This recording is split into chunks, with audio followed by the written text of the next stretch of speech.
Charles Leclerc, at the wheel of his Ferrari SF25 single-seater, delivered what is arguably one of the most impressive and memorable laps of his entire Formula One racing career. The number 16 Ferrari driver took full advantage of rapidly changing weather conditions, significantly closing the performance gap that had previously separated the Maranello team from the McLaren MCL39 cars driven by Lando Norris and Oscar Piastri at the Hungaroring circuit. A sudden and sharp drop in track temperature, combined with a noticeable increase in wind intensity, contributed to improving the overall stability of the rear end of the Ferrari. These specific atmospheric and track conditions enabled the Monegasque driver Charles Leclerc to extract maximum performance from his car. Under these precise circumstances, Charles Leclerc was the only driver participating in Q3 who managed to set a faster lap time compared to his previous runs. During Q2, wind speeds were relatively light, ranging from 1 to 1.4 kilometers per hour, with a headwind into Turn 2, which is crucial for lap times. However, by Q3, the wind intensified to 2 to 2.5 kilometers per hour, with gusts up to 3.3 kilometers per hour and a fluctuating direction that varied between 90 and 120 degrees. This shift turned the headwind into a tail or crosswind at key corners such as Turn 2 and the Turn 6/7 chicane, with additional effects through Turns 12, 13, and 14. These rapid and inconsistent wind changes significantly affected car handling, creating very different driving conditions within the same session. The wind's influence explained the substantial time difference of over half a second between McLaren's Oscar Piastri and Lando Norris and Charles Leclerc's Ferrari in Q3. Unlike the cautious McLaren drivers who appeared unsettled by the altered car behavior, the Monegasque approached his final lap aggressively and confidently. Data from in-car telemetry highlighted the greater stability of the Ferrari through crucial corners including turns 1, 2, 6, 13, and 14, compared to the more unsettled McLarens. Although Charles preferred the Ferrari's balance in free practice 3 earlier that day, the team chose a more conservative setup for qualifying to combat rear tire degradation, a critical factor at the Hungaroring. The track demands a compromise, often requiring a car to be set up with some understeer to protect the rear tires during the race, even if that means sacrificing ideal qualifying balance. Leclerc indicated that while he liked the car's feel in FP3, for qualifying they reverted to a prior setup more focused on stability. With the strong crosswinds through multiple corners, an understeer-biased balance provided Charles with more consistent handling and confidence, preventing the instability the McLarens experienced. McLaren's cars, designed with superior rear tire temperature management, were set up with less understeer, leaving them more vulnerable to the gusty crosswinds. This setup difference caused the McLarens to struggle with corner entry and mid-corner instability. Charles Leclerc improved mid-corner speed and narrowed the performance gap. By carefully analyzing the average speed data through various types of corners, it becomes even more evident how much the 27-year-old driver was able to reduce the performance deficit to the McLaren cars.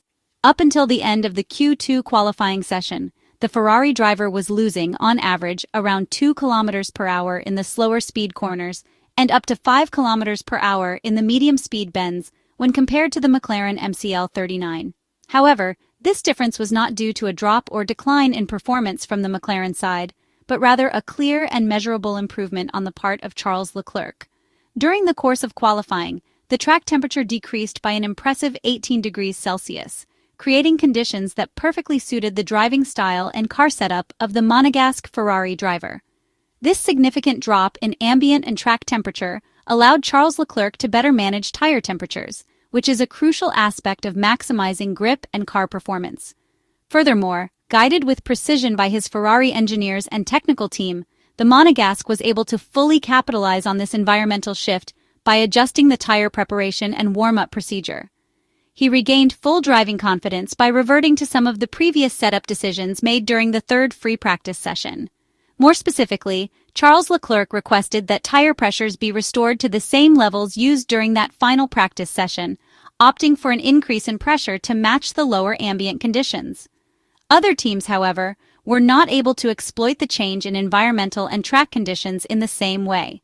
For instance, Mercedes driver George Russell struggled to bring his tires into the optimal operating temperature window, particularly in the slower corners of the Hungaroring circuit.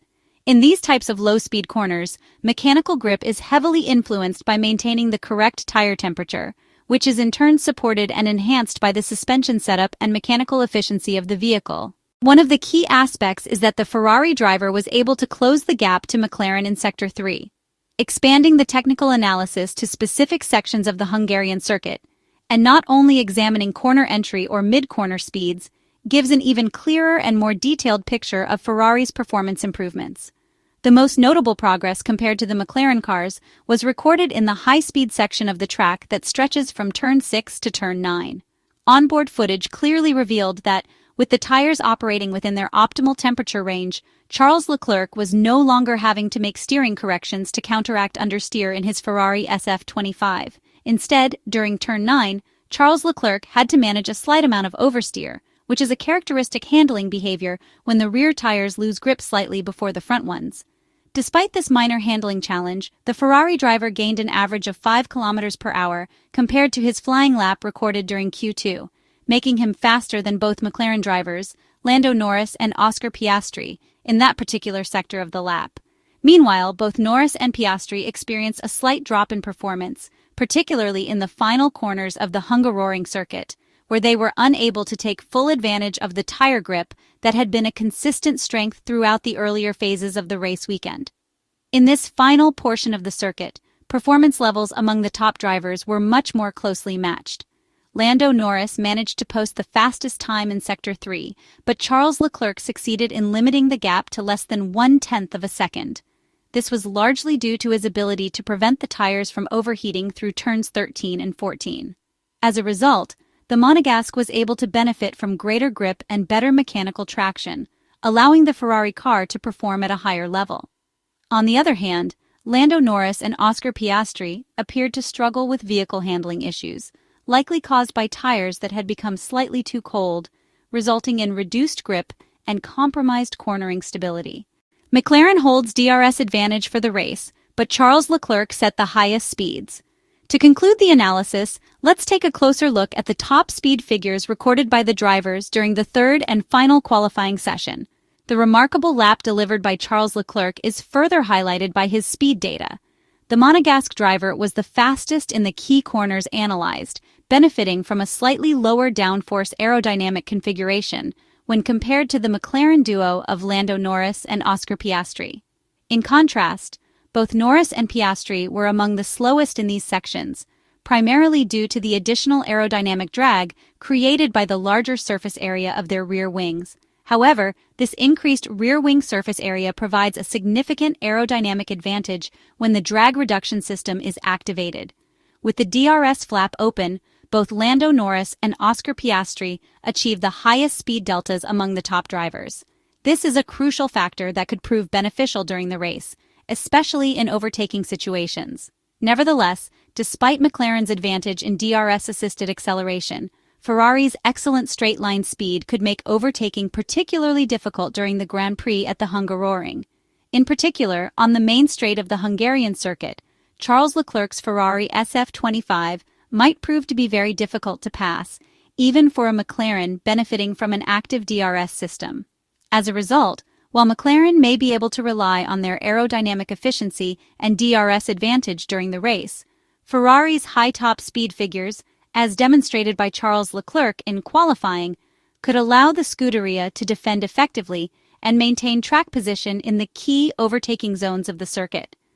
This sets the stage for an exciting battle during the Hungarian Grand Prix, where the balance between qualifying performance and race pace could determine the final outcome. Charles Leclerc's reaction upon learning from his Ferrari team that he had secured pole position at the Hungarian Grand Prix was one of pure joy and disbelief. The Monegasque driver has historically struggled at the Hungaroring, with his best finishes prior to 2025 being 2 fourth places in 2019 and 2024. However, his unexpected pole now signals a possible turning point in his performance at this challenging circuit.